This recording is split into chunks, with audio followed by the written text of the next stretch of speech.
For the most part, I really don't have much trouble understanding what a YouTuber's about, but there is an exception to this, which is Steven, otherwise known as Boogie2988. It's not hard to find people online that will praise him for being such a kind and gentle soul. But on the other hand, there are plenty of people that despise the man. So I wanted to try to figure out what happened to cause such a negative reaction for some. While making this video, I did a decent amount of research and discovered a few things about Boogie that a lot of people never seem to bring up. Anybody that's watched him for a decent amount of time understand that Boogie gets a lot of hate. Sure, most YouTubers have a problem in this department, but he is on another level, with constant death threats, harassment, doxing, hacking, and even someone putting a hit out on him. And that is not a joke either. At one point, somebody put out thousands of dollars worth of Bitcoin for his assassination, but the address they gave was for a friend's house by accident, and the only thing that ended up happening was a prank delivery. And someone put out $3,500 in Bitcoin to have someone assassinate us. I don't know why. I mean, this is crazy, right? But they had the wrong address. I thought getting a death threat from time to time was bad, but looking at Boogie, he's on a completely different level. With me, people were just trying to scare me and shake me up a bit, but with Boogie, it seems that people truly want him killed. So I'll talk about the two reasons I found why people seem to hate him. And I think it goes without saying that any of the points brought up in this video never justify him trying to be assassinated. So with that being said, let's talk about the first point. The first and most obvious reason is Boogie's extreme obesity, because if you've been on the internet for any amount of time, there are some that really hate fat people. If you know anything about Steven's past, it's that he coped with his troubled life by eating a lot of food, leading to a clear gain in weight. Because of this, many who were quote-unquote repulsed by how he looks have been known to harass him on anti-fat forums on the internet. Another little side note to this point that I think a lot of people look over is that some have been irritated that he hasn't lost the weight in a time frame that they were happy with. A big part of Boogie's channel over the years is him giving updates on his weight loss, and whenever he says he's making progress and we never see it, some have been quite annoyed by that. Losing weight, especially at his size, is extremely difficult, but many who believed in Boogie got tired about hearing about his weight loss and how he was going to lose it this time, when a half a decade passed with what they perceived to be no progress. I've seen a few people online state that they used to like watching Boogie, but became tired with what they perceived to be him deceiving his audience about his weight loss. I want to make it clear that none of this is my personal opinion, but rather stuff I've seen other people talk about on forums. I understand with a person at his size, it's extremely difficult to lose weight. But even I at some point started tuning out his weight loss updates. I see a lot of fans just boil down all the hate he gets to it's because he's fat. But looking a little further into it, I realized that there was another camp, which were people that believed he was phony. If you only know Boogie from his YouTube channel, he comes off as a very nice and genuine guy, and I'm not saying he isn't. But digging a little bit deeper into his internet life, you realize he has done some messed up stuff. While most don't bring it up, he's admitted to a history of browsing 4chan and being part of some of the site's infamous shenanigans.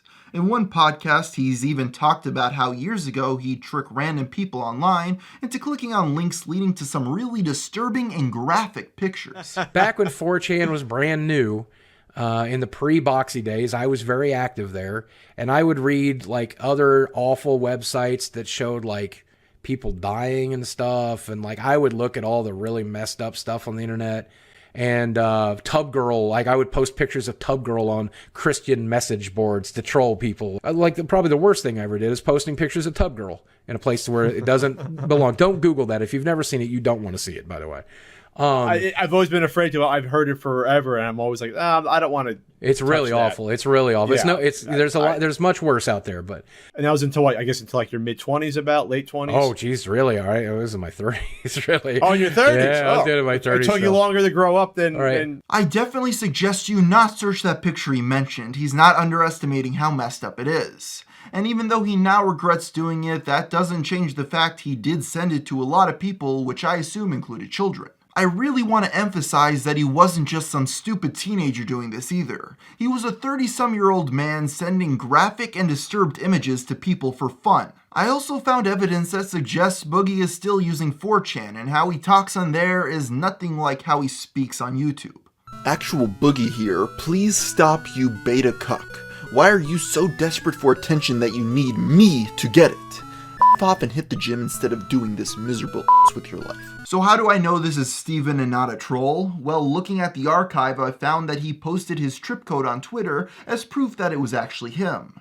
I tried to reach out to Boogie for his response on these findings, but he has yet to get back to me. I understand 4chan mocks him constantly, and that probably gets on his nerves. But the language he used in that post seems like it's coming from a completely different person than what we get on YouTube, where he always comes off as very kind. On top of all this, when him and his wife filed for divorce, Boogie's explanation included a line that makes me believe that there may have been some emotional abuse at play in their relationship. As I was writing the script, he actually came out with a video trying to explain how he acts differently on certain places. Yeah, but a lot of people are like, oh, Boogie must be really going crazy.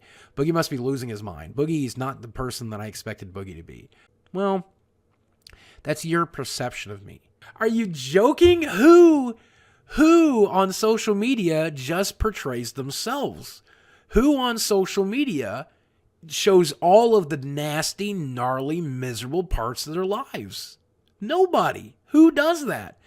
I think I share more than most. The point he's trying to make in that video is that all YouTubers come off differently in their videos than they do in real life. And I guess he does have a point there, but it just seems to be on another level with him. On YouTube, he's always super reasonable and well-spoken and tries to understand both people's side to a story and tries to sympathize with people. Then, on the other hand, he goes on 4chan and calls people beta cucks. Listen, I'm not here trying to expose Boogie. I've been a fan of his work for over a half a decade at this point. On top of this, I'm not offended by anything he's done on 4chan. I'm just trying to point out that if somebody like me typed like that on 4chan and it was discovered I'm talking like that, I'd probably be blacklisted from YouTube events and would never be allowed to talk to people at YouTube. On the other hand, when Boogie does it, it doesn't seem to really affect any of that for him. Although maybe all this is a point in Steven's favor, even though he's done all this stuff in the past and has admitted to being a troll and goes on 4chan, he's still liked by a lot of people. So I guess maybe that's a good thing. Hey everybody, and thank you so much for making it to the end of this video. It's really appreciated. As for the question of the day, somebody wants to know if I feel the Paul brothers should be banned off YouTube. And the answer to that is absolutely not. I personally feel anybody that's not breaking the law should be allowed to post videos on YouTube and not worry about having their account deleted. What Logan Paul did is considered disrespectful by most, and I don't blame them. I'm not personally offended, but it's definitely clear that he was in the wrong for making a video where he didn't even bother editing out the laughing next to the corpse. I don't know what he was thinking there. And yeah, maybe the video should be deleted. I've looked at the policies at YouTube for showing dead bodies in your videos, and there is a case to be made there that it shouldn't be allowed. Although I will point out that it's not the most disturbing thing on YouTube. A lot of people are saying, how could something so disturbing be allowed on this website?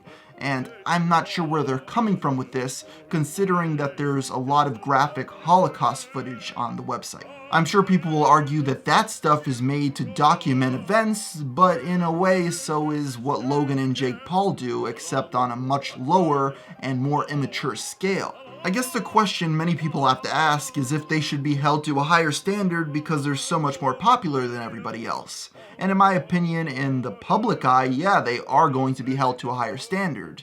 But in the YouTube community guidelines, I think everybody should be treated equally, no matter if you're a huge YouTuber or if you're a guy that has 100 subs. Everybody should be held to the same standards. And also, can we stop with the idea that he posted that video to make money? He didn't have it monetized. He wouldn't be able to have it monetized even if he wanted to.